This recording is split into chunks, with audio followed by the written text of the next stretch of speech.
अस्सलाम वालेकुम। मैं यूट्यूब चैनल नूरज़ारा फैमिली फूड की तरफ से आप सबको खुशामदीद करती हूँ। उम्मीद करती हूँ कि आप सब खैरियत से होंगे। और चलें आज चलते हैं अपनी रेसिपी की तरफ। आज की रेसिपी है बहुत ही ख़ास और बहुत ही आसान। मैं उम्मीद करती हूँ कि आपको बहुत पसंद आएगी।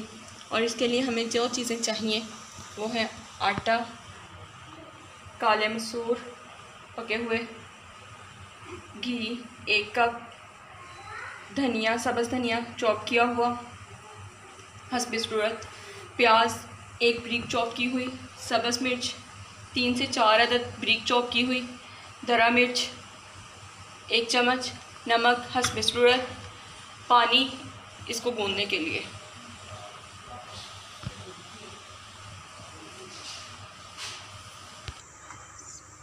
अब हम पराठों के लिए आटा गूंदेंगे हस्बे ज़रूरत।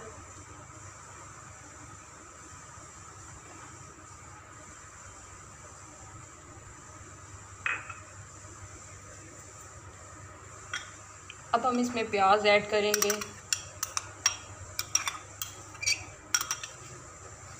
जो चॉप किया हुआ है, सब्ज़ मिर्च,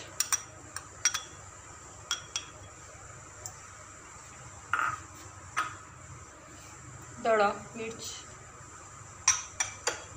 नमक हस्बे ज़रूरत, सब्ज़ धनिया,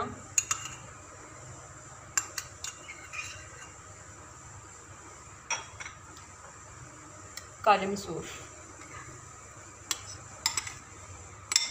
और ये काले मसूर हमारे पहले ही बने हुए थे और हमने इनको ज़ाया नहीं किया। हम लोग इसके पराठे बना लेते हैं, बहुत मज़े के लगते हैं ये।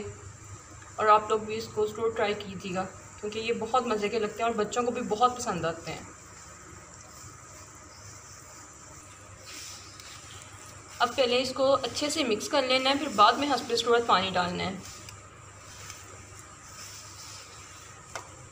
पहले इसको अच्छे से मिक्स करना है।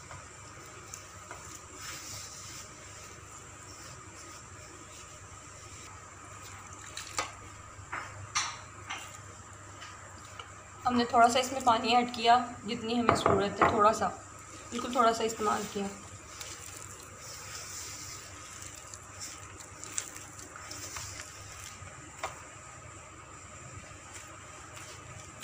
इसको अच्छे से मिक्स करके ऐसे गूंद लेना है ताकि इसमें हर चीज़ मिक्स हो जाए। अब पराठों का आटा रेडी है, हम इसको 5 मिनट के लिए कवर करके रखेंगे।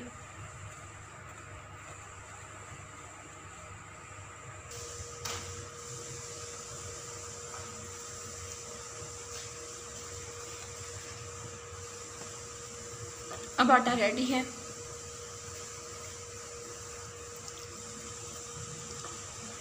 अब हम इसके पेड़े बनाएंगे।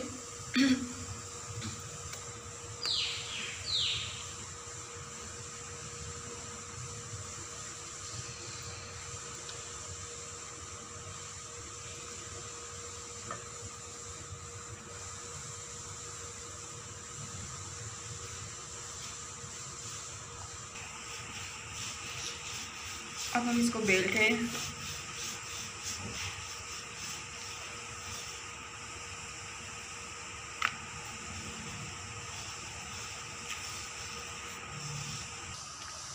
तवा भी गर्म हो चुका है, अब हम इस पे पराठा डालेंगे।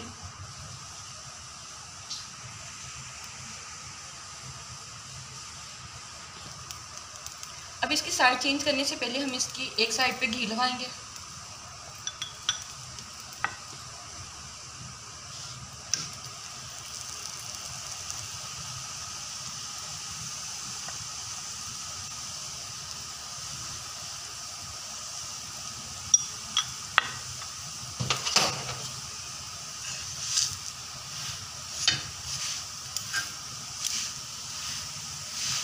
अब ये फ्राई हो रहा है।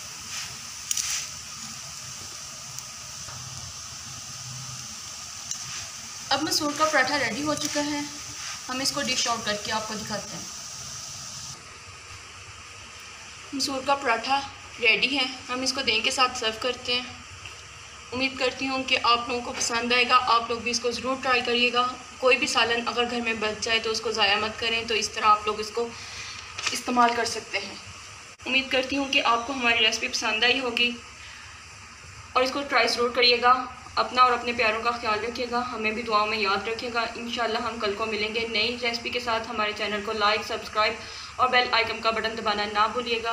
तब तक के लिए, कल के लिए अल्लाह हाफिज़।